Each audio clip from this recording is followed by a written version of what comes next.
A very warm welcome to this really special show with a legend in our lifetime, Arnold Schwarzenegger. Thank you very much for being here. If there's one person who's lived life to the full, it's you. You had a tough start, then you went into bodybuilding, you became a global champion in bodybuilding, then you went into Hollywood. We should come into Bollywood, actually. That would have been more fun. Then you achieved legendary status in Hollywood, and then as a very successful governor in politics. So what's next now? I think that one of the things that I do is I will continue promoting and campaigning for good government and for giving power back to the people rather than the politicians having the ultimate power, having people have the ultimate power, and also to continue campaigning and being on a crusade for the environment. Right. I think that there's a lot of work that needs to be done, and I always said that after I'm finished with the governorship, I will go back in what I have always done, which is I promoted health and fitness and bodybuilding, and also I did movies. I ran my businesses in real estate and other investments. So I will go back to that, kind of like Cincinnatus, when after he was in control and ruled Rome, he went, after he was finished with his challenges, he went back to farming. And I think there's something very attractive about that, right, to go back to the original kind of work. And so that's what I'm going to do. I'm going to continue doing that. And it's a very fulfilling life, and I'm very excited that I have all of those different things. If it's show business, if it is politics, if it is fitness, bodybuilding, weight training, business, all of those things are very exciting. No more. I'm really shocked that you're not standing for the candidacy of the Republican Party. With these guys, you could have won easily. Well, I would. Except the Constitution of the United States says that if you're not born in the United States, you cannot run for president. And so therefore, I couldn't run for president. But otherwise I would have, yes. And you would have knocked these guys out, wouldn't you? Well, it's, you never know. But I felt that I have a lot to offer, and just like I did when I ran for governor, and that I will be able to communicate to the people directly, right, of the kind of vision that I had, that would not be like through political talk, but there would be kind of honest, straightforward talk, which made me win the governorship twice. And I think that I would have had a good shot also doing that in the presidential race. But, we have good candidates. We have smart candidates. Are you serious? A smart president. You think they're really good? I think they're very good. They're very experienced. Who's your favorite amongst them? Say again? Who's the favorite amongst these? I don't pick a favorite because we have a process. We just have begun the process with the primaries.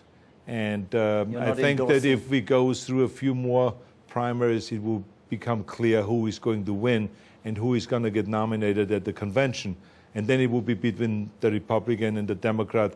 And from then on, I think only Las Vegas, only the bettors can bet on who is going to win that, right, because it depends so much also on the economy. Yeah. Remember, the economy can make you win or lose elections. Yeah. So if the economy stays where it is, I think that the Republican candidate has a very good shot.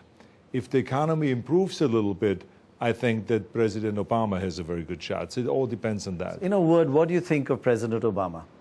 I think that there were some things that he was very successful, and there's some things that he was not successful. And but that's the old story in politics. I mean, I remember I went into the governorship in a very ambitious way, and I had a long list of things that I wanted to accomplish. Well, half of it I accomplished, and the other half I didn't. So but you have to go and shoot for the stars. And but I'm very proud that we accomplished the things that we did accomplish. And I think it's right now a very kind of an atmosphere in Washington where things don't get done. Right, it's very frustrating to see the two parties argue over everything, right, and only for political reasons. And the sad story is because, to me, I think when you get into politics, you always have to promise to be a public servant and not a party servant. And there's a big difference between being a party servant where you only do things for your party, or where you're a public servant where it doesn't matter if it is a Republican idea or Democratic idea, liberal idea or conservative idea. If it's a good idea, you vote for it, you will push for it. That's the way I ran when I ran for governor. That's the way I ran my administration. I worked with Democrats and Republicans, and I didn't look at it as like, is it a Republican or Democratic idea? Issue. I was only interested in one thing, is what is best for California. So some issues like the environmental issue will be a more liberal issue, the way people look at it. Healthcare reform, I fought for healthcare reform, is a more liberal issue. But then again, I was fighting for living within our means, to only spend money we have and not to ring up a debt. But that was more considered a conservative issue. But I wanted to ask you, which required greater acting skills, Hollywood or being in politics? I think both. Both? Definitely both. As a matter of fact, when Ronald Reagan one time said that he was glad to have the acting experience when he became president, I said to myself, I wonder what he means by that. But then later on, when I became governor, I recognized very quickly what it means, because the same rules apply. That one of the things they teach you in acting is to be engaged, to go inside, not to just speak words, but to actually mean it, and to get through to the people and to communicate. Well, the same is the case in politics. You don't go out and you just blabber out words against the wall as if no one is standing there. You got to penetrate, and you got to bring people in to your world, so to speak. And it's an art to do that. There's a lot of people that talk, but they don't really say anything. And then there's people that really penetrate through and make you understand of which direction you should go. That. Oh, absolutely, absolutely. So I think that learning was very helpful.